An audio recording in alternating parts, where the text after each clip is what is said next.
নমস্কাৰ আপোনালোক সকলোকে পুনৰবাৰ স্বাগতম জনাইছো মই মজিদ বন্ধুসকল পলকতে চাওঁ আজি 9টা গুৰুত্বপূৰ্ণ খবৰ প্ৰথমটো খবৰ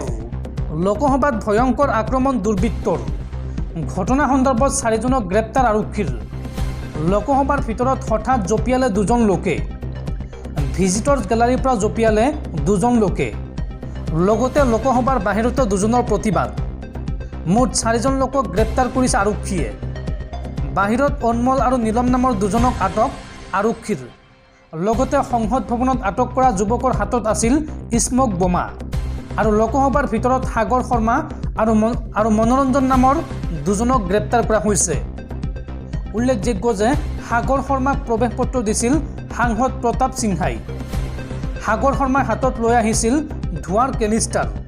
আৰু এই ঘটনাক লৈ সংসদ ভৱনত জাৰি কৰা হৈছে 144 ধাৰা পৰৱৰ্তী খবৰ অৱশেষত বিজেপি নেত্ৰী আঙুৰলতা ডেকাৰ পাখি কাটিলে বিজেপিয়ে ৰাজ্যিক বিজেপিৰ মহিলা মৰ্চাৰ সভানেত্ৰী পদৰ পৰা আঁতৰোৱা হ'ল আঙুৰলতা ডেকাক আঙুৰলতা ডেকাৰ পাখি কাটিলে বিজেপিয়ে ৰাজ্যিক বিজেপিৰ মহিলা মৰ্চাৰ সভানেত্ৰী পদৰ পৰা আঁতৰোৱা হ'ল আঙুৰলতা ডেকাক আঙুৰলতা ডেকা আউট স্বপ্না বনিয়া ইন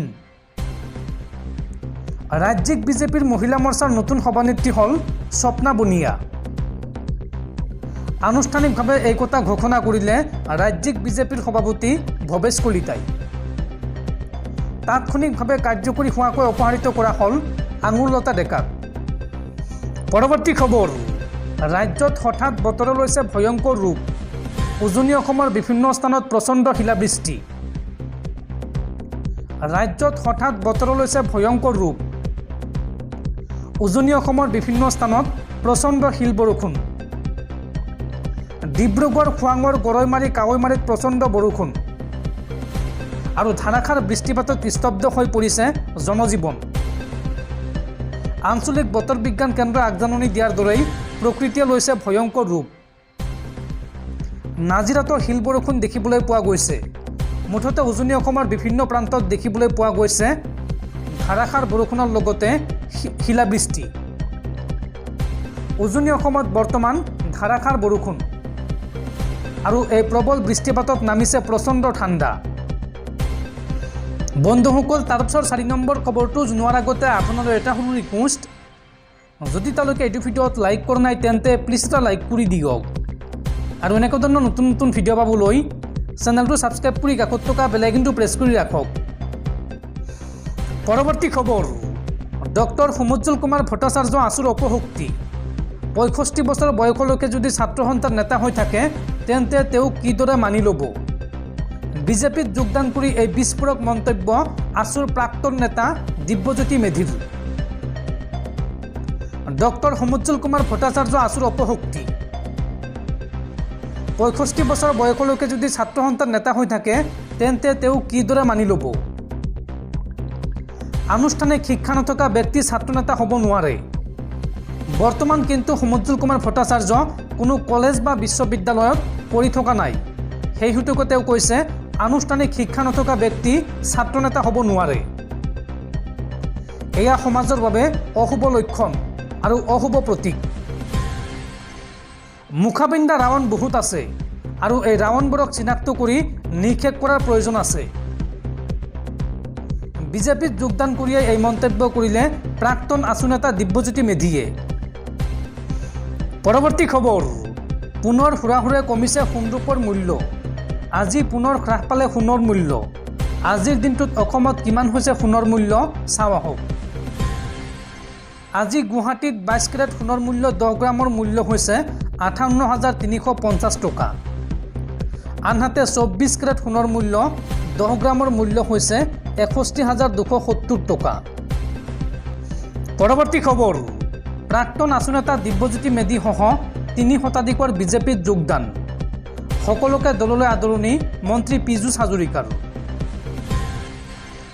বুধবাৰে আছুৰ প্ৰাক্তন নেতা দিব্যজ্যোতি মেধিসহ প্ৰায় 3 শতাধিক সমৰ্থকে ভাৰতীয় জনতা পাৰ্টিত যোগদান কৰে মন্ত্ৰী পীযুষ হাজৰিকাই তেওঁলোক সকলোকে বিজেপি দললৈ আদৰণি জনায় আৰু সকলোৰে লগত কাম কৰি যাব বুলি কয় মন্ত্ৰী পীযুষ হাজৰিকাই পৰবৰ্তী খবৰ, এইবাৰ হাজোৰ পুৱামক্কা দৰগাহত উৰিল পেলেষ্টাইনৰ পতাকা। হামাছক সমৰ্থন কৰি হাজোৰ পুৱামক্কা দৰগাহত উৰুৱালে পেলেষ্টাইনৰ পতাকা আৰু এই ঘটনাক লৈ হাজোত চাঞ্চল্য। হাজোৰ পুৱামক্কা দৰগাহত উৰিল পেলেষ্টাইনৰ পতাকা।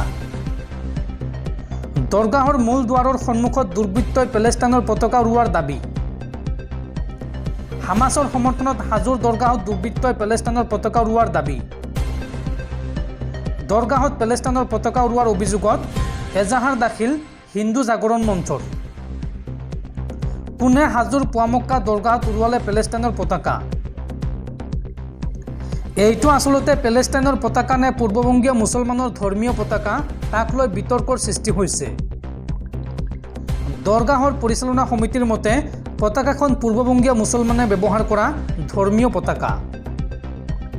আৰু অনাগত দিনত পুৱামক্কা দৰগাহ শ্বৰীফত পতাকা আঁৰিবলৈ নিদিয়াৰ হুংকাৰ পৰিচালনা সমিতিৰ। পৰৱৰ্তী খবৰ,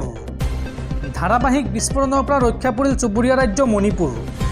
50 ফুটকৈ ব্যৱধানত সংস্থাপিত কৰা 45টা IED উদ্ধাৰ। এক বৃহৎ অঘটনৰ পৰা ৰক্ষা পৰিল গোষ্ঠীগত সংঘৰ্ষত জৰ্জৰিত মণিপুৰ। ৰাজ্যখনত আছাম ৰাইফলছে উদ্ধাৰ কৰিবলৈ সক্ষম হৈছে 45টাকৈ IED। মঙলবাৰে আছাম ৰাইফলছৰ এটা পথ মুকলি কৰা গোটে টেংনোপাল আৰক্ষী থানাৰ অন্তৰ্গত 102 নং ৰাষ্ট্ৰীয় ঘাইপথৰ কাষত বঙিয়াং গাঁও আৰু চেনাম গাঁৱৰ মাজত কুকি উগ্ৰপন্থীয়ে পুতি থোৱা এই IEDসমূহ উদ্ধাৰ কৰিবলৈ সক্ষম হৈছে। ইম্ফল ফ্ৰী প্ৰেছে প্ৰকাশ কৰা তথ্য অনুসৰি আছাম ৰাইফলছৰ দলটোৱে প্ৰথমে এটা বস্তাৰ পৰা 21টা IED উদ্ধাৰ কৰিছিল। ইয়াৰ পিছতে মণিপুৰ আৰক্ষীৰ বম নিষ্কাশনকাৰী দলে অন্য দুটা বস্তাৰ পৰা অৱশিষ্ট 24টা IED উদ্ধাৰ কৰে। সন্দেহ কৰা হৈছে যে কুকি উগ্ৰপন্থীসকলে মণিপুৰ আৰক্ষীৰ ওপৰত ধাৰাবাহিক বোমা আক্ৰমণ কৰিবৰ বাবেই এইবোৰ সংস্থাপিত কৰিছিল। উদ্ধাৰ কৰা প্ৰতিটো IED 50 ফুট ব্যৱধানত সংস্থাপিত কৰা হৈছিল। আনহাতে মণিপুৰ আৰক্ষী নিয়ন্ত্ৰণ কক্ষৰ ফালৰ পৰা সংবাদ মাধ্যমক জনাইছে যে যোৱা 24 ঘণ্টাত প্ৰতিবাদকাৰী বিক্ষিপ্ত ঘটনাৰ সৈতে ৰাজ্যখনৰ পৰিস্থিতি উত্তেজনাপূৰ্ণ যদিও নিয়ন্ত্ৰিত হৈ আছে। ৰাজ্যখনৰ পশ্চিম ইম্ফল, পূব ইম্ফল, কাকচিং, থৌবাল, বিষ্ণুপুৰ, চুৰাচানপুৰ আৰু টেংনোপাল জিলাৰ প্ৰান্তীয় অঞ্চলসমূহত নিৰাপত্তা বাহিনীৰ অভিযান বৃদ্ধি কৰা হৈছে। এনে অভিযানত বিষ্ণুপুৰ জিলাৰ পৰা বিভিন্ন অস্ত্ৰ শস্ত্ৰ উদ্ধাৰ কৰা হৈছে। একেদৰে চুৰাচানপুৰ জিলাৰ পৰা বৃহৎ সংখ্যক মাৰণাস্ত্ৰ উদ্ধাৰ কৰা হৈছে। এইবোৰৰ ভিতৰত আছে 7.6 mini SLR rifle, 9mm pistol, revolver, 30টাকৈ টিয়াৰ গেছৰ চেল, ৰবৰ বুলেট, হস্তনিৰ্মিত বন্দুক, SBBL বন্দুক, 1 কেজি গোলা বাৰুদ আৰু 23টা হস্তনিৰ্মিত বোমা।